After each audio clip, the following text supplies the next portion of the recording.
Rucking for the prepared civilian. Today I want to talk about that. Basically, I want to talk about how to get started with your ruck. What does a ruck even mean? Why you would want to have a rucksack? What does that consist of, and more. With this channel going forward, I'm going to start trying to change the culture a little bit as far as getting rid of the micro rig setups, the high-speed operator setups, more of the more sustainable loadouts. I feel like as a prepared civilian, if SHTF ever happened, that type of stuff, we want to have more sustainable loadouts. More magazines, water, medical, all the above at quick access, and not have to always go get your go bag, etc. It is good to have a rucksack, which is the point of this video, and we're going to talk about what kind of model we have here, what it consists of. This is my buddy Rooster's pack, so I kind of want to just do a little intro video to this and go over how to get started with your own rucksack, some items or ideas to consider when you do want to get started, because like I said, getting more of a more sustainable loadout is what I'm trying to do with this channel. But yeah, with that being said, Rooster, if you don't mind, before you kind of get into the model itself and the items that are in your pack, do you kind of want to just touch base on your mindset and why you started to have your pack, or why you started to build your pack already? And if you consider yourself a prepared citizen or a Minuteman, etc., why you should consider having a pack like this? Yep. Yeah, everything Tapper just touched on. Why would you want to have a pack? Why would you have something that can sustain you in the field for longer than a few days? And that's exactly why you'd want one, is to have something that can sustain you in the field for a few days, fighting and surviving. And in that pack is going to be a certain collection of goods and items that you're going to want to have for essential needs like water and food, but also fighting loads and magazines and things like that. So you're going to want to keep weight in consideration. You're going to keep the rig itself in consideration, the frame. Like he said really quick, I want to touch base on that as the frame. Recently, me and my buddies just did a ruck or a hike up a local mountain here. We kind of brought all of our Minuteman loadout and what we have, and I did my loadout in my pack that I have, but mine's more of like a backpack setup. It doesn't have the metal frame. I do want to touch base on that. After trying yours on right now before this video, obviously, I noticed the metal frame is a game changer. For those of us that maybe have backpacks, that, you know, backpacker setups or hiking setups, obviously that's better than nothing, but if you can, over the long run, you want to get to a metal frame. Obviously these Alice packs are proven. They've been used for God knows how long, but if you go to your local surplus store, check out eBay. They have a lot of used options with solid prices on there. But the metal frame is a game changer. What do you think about that? Oh, absolutely, man. Nailed every point there and nailed it home. What Tapper was talking about is essentially the frame on the pack itself is going to be what is essential to helping you distribute that weight evenly on your hips so you're not rocking back and forth. As Tapper was talking about, we're talking about more sustainable loadouts and what that looks like. Honestly, it wasn't really until we actually went out with the tribe to find out where our weak points were, what our strong points were, and some of the rigs that we had going into that. So coming out of that, we learned a lot, and this is some of the modifications I made based on that information. If you think this is helpful, drop a comment below. Let me know what you think about it and if it can be better, or some of the things that you think would be more sustainable in terms of what we're after. Tapper kind of talked about it. You know, we're getting away from this flat range 3 magazine BS that's getting professed at schoolhouses and this high speed, high top tier operator stuff, and we're talking more about sustainable loadouts that actually matter to the modern Minuteman. What I have here is a modern U.S. Army GI LC1 pack, large capacity. It's an Alice rig, which is an all-purpose, lightweight, individual carrying equipment pack. But the modifications I made on my pack are maybe different than yours. This is the large one, which is your fundamental barrel bag, which you can put a lot of things in there. Some of the things that I've done to this pack myself here, you'll notice right away the frame on it is very, this is aluminum. You can do a lot of stuff with this frame. One of the things that I'm going to end up doing here soon is going to actually be the jute cover, where I'm going to have a fishnet over here with some jute tied to it so I can actually start breaking up the outline. But as you can see here, I've already done some minor modifications. One of the things you're going to learn on this ruck is this doesn't have a carry handle, so you can fashion one very easily with a cobra weave with this paracord. There's tons of videos out there on YouTube to do that, so it's very easy, but honestly you can see how that's a game changer, having a carry handle on your frame. The padded straps itself you're going to want to have as an addition is a padded strap. All right, so you can see here I have some modifications that I've done myself with my pace cord. There's tons of video on YouTube for that, so go learn about how to use a pace cord. And I have my gloves here, just easily accessible, tied nice and tight with some shock cord. One of the things you'll see here right away is the bungee cord. The bungee cord here itself keeps everything nice and snug, so that way it's not rocking about inside the pack. You want to keep everything nice and snug. That actually helps you stabilize the weight, which is part of the Alice system, which helps it keep it all centerline on your hips. But bungees aren't very expensive. They're very easily to get, and we'll go ahead and start diving into this thing. On the outside of the pack, these packs here are designed for magazines. I'm not using them for magazines right now at the moment. I have my general purpose things that I'll show you here in a minute.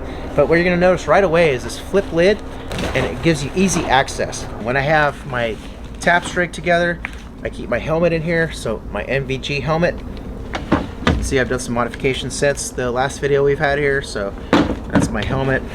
Inside the Alice Pack itself, right at the very top is gonna be some things that I'll need right away. So I have my headwear, my goon mask, my cold weather mask, some gloves in here. At the very top here, I have my my booty cap night vision rig. So shout out to Tracer Tactical. They put a great product out there. Then with Carcajou Tactical, also that system with the booty cap itself. But Tracer Tactical is going to be where you have your booty cap night vision harness set up. So you may not want to use the night vision helmet setup as well, or the bump helmet setup, or ballistic helmet setup. You may just want to have something as simple as a booty cap. So all my booty caps, okay. Very common theme you'll see here is my water. I have water. So another thing about water is this is a single wall tin can water canteen, so I can use this to actually boil water.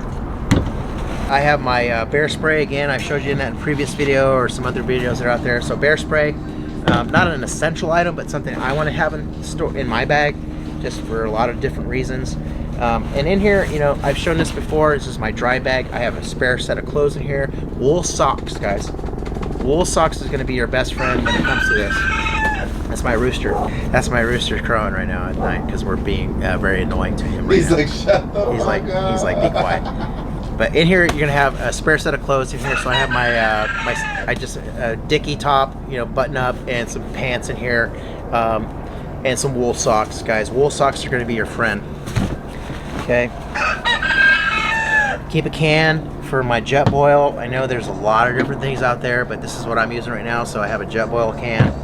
Coming into my sleep system here, in conjunction with the pad that keeps my body off the ground, helps keep a layer of insulation.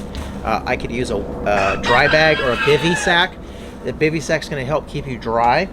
Okay, so when you have moisture on the ground, if there's raining or whatnot, you can use this to keep you dry.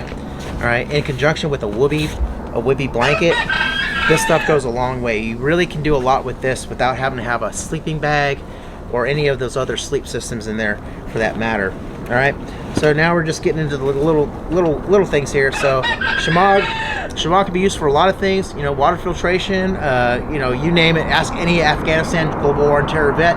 Shemagh's going to give you a lot of different utility. I also have a sniper veil. So a sniper veil can also be used for a lot of utility. You can use this to make a hide site with. You can use this to keep bugs off you. There's a lot of different reasons to have a little sniper veil with you, and that's something you can easily find on Amazon.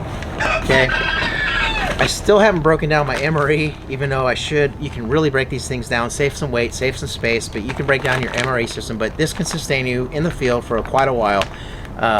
What do you mean by breaking down? Just taking some stuff that you don't need out of it? Inside this MRE pack is going to be your main entree and all the little goods and all the little goodies that come with that. So you have your little snacks in there, but you have your main entree. You also have your utensils in there and your heat pocket, all those things. You can take this whole thing apart and start breaking it down a little bit further so you can save some space without having to keep it all in one container. And I recommend you do that. I haven't done it here yet because I've been lazy, but at the same time, you know, I know that if I grab this bag, I know I have an MRE in there. Ranger poncho or Army poncho, USGI poncho. So this is your standard issue Ranger GI poncho. You can get at any surplus store or eBay or find it on any Venture Surplus is a great place to find some of this stuff here. And you can get a Ranger poncho, and that has a lot of utility. This can be your shelter. This can be something you can use for obviously covering your rain, your pack, and keep things dry. That's the inside of my pack completely there. So you saw the innards. Now we'll start diving into the stuff that's on the outside.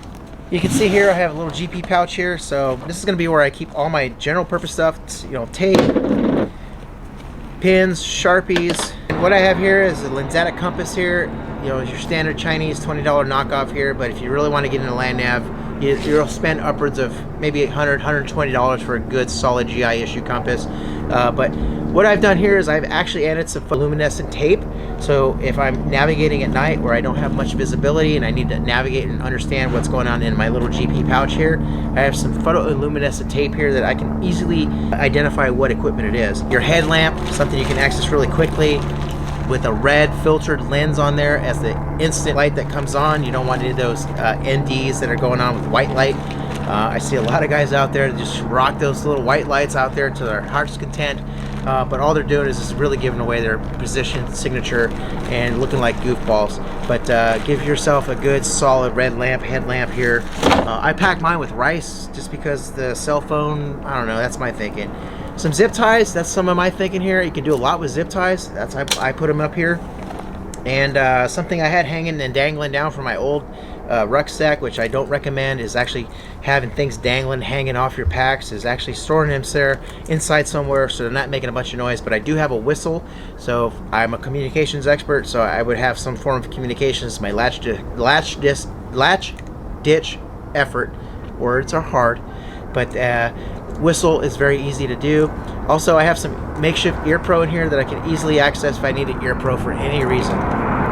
One of the things I wanted to talk about real quick is in my GP pouch here. I have a little bit of speed tape here, duct tape, just get a little roll here, but that's something I want to have fast access to. It fell out earlier when I was going through it, but some speed tape.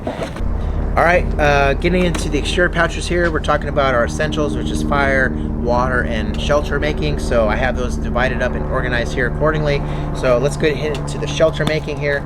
So on this pouch here, you know, you got your foldable bandsaw here. So branch cutting if you need to make shelter, paracord to fasten that with. This is in here nice and tight, these game knives. We all like it nice and tight in there, don't we? Game knives I've talked about before. You want to have a separate set of game knives if you're cutting things away, or if you're, you know, cutting fish apart or whatever. Game knives are good and nice and handy to have. Okay, last but not least, I got my general purpose EP tool. This is your shovel, your trench digging, your sandbag filling, or your special purpose needs out in the field. You want to have that as well. Okay, so that covers that pouch. Moving into the center pouch here, I got some, you know, my field rifle cleaning kit here. So it's got a bore snake in there, some brushes, and some CLP. Your basic rifle field cleaning kit. Okay, I got my jet boil top here. So for those, it's, you know, you saw that when I was going through my main compartment, I had jet boil propane. I have my little jet boil stovetop here, so I can make coffee in the field if I needed to. Okay, inside here I got a waterproof case that has all my fire starting needs. So I got a ferro rod, a Bic lighter, some Weber cubes, anything I'm going to need to start a fire if I really needed to. And it's in a waterproof, watertight container, so I don't have to worry about it getting damaged if I need it, if I fall into a lake or something. The other thing here, obviously, is I'm going to have my Leatherman. So in this Leatherman, I got all kinds of tools, you know, pliers, screwdrivers, saws, blades, knives. That's something you're going to have on you. And if you have a tapstring, you want to have it there as well, but I keep it in a ruck for now. Okay, and then basically cutter, keeping those mosquitoes off you. You never know where you're going to be. So if you're in country, you don't know how long you're going to be there. These little wipes are handy dandy if you want to keep bugs off you. So highly recommend something like that to, you know, make those little creature comforts, make your time in the field a little bit more manageable. All right, moving on to the final, but probably the most important is going to be our water pouch here on the side.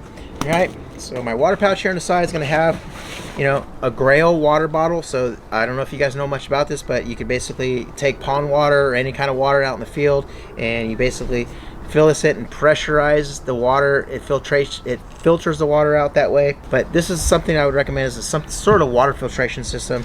I got my electrolytes here. This is part of an MRE system that's already been broken down, so you'll see a lot of these electrolyte packets that you would put in your water. This is something when you don't think people realize when you're hydrating in the field, your body's secreting all this fluid, but what you're losing is a lot of those nutrients and electrolytes and potassium and things like that that we as men need.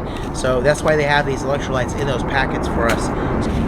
I mean, whether it's, you know, good or not, I don't know. I haven't had really too much experience using the life straw. I've heard good things, but I have a life straw in here in case I really need it in the field.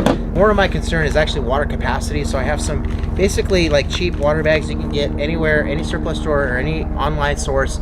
You get little cheap water, 1 liter, 2 liter bags, and you can fill it up with pond water, then filter it out later. Along those lines here, we got a lot of different things in here. So I got water filtration tablets. I got my electrolyte tablets in here, some salt basically tablets, and that's my water filtration side. All right, last but not least is we got our sleep pad here. So a lot of folks will still swear by the sleep roll.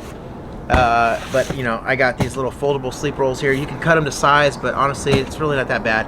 You can get any one of these here, very affordable on Amazon or any online retailer. But a little sleep pad here to keep you insulated from the dirt.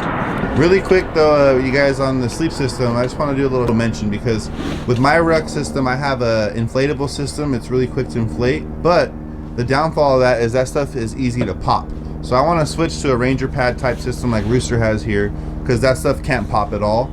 Yeah. So just a little, you know, lessons learned type of thing. You want to insulate yourself from the ground, and it's a foam pad or a Ranger pad or whatever is going to be your bread and butter when it comes to that. And I forgot to mention here, what anybody grew up in the 80s, you want to have your Rambo knife. So I have my K-bar here, sharpening stone, and I have it retained in here, but you know, it's easily tucked away right here on the side in the molly pouch, or in the field pouch here rather.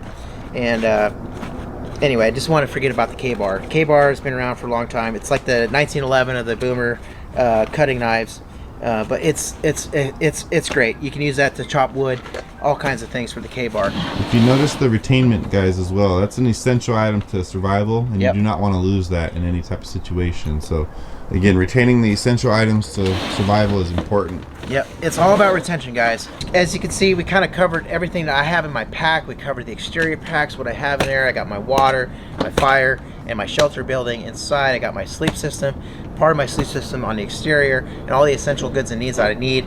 But also, you see the bungees fastened outside. This is going to keep everything nice and snug, so nothing's rattling around out there.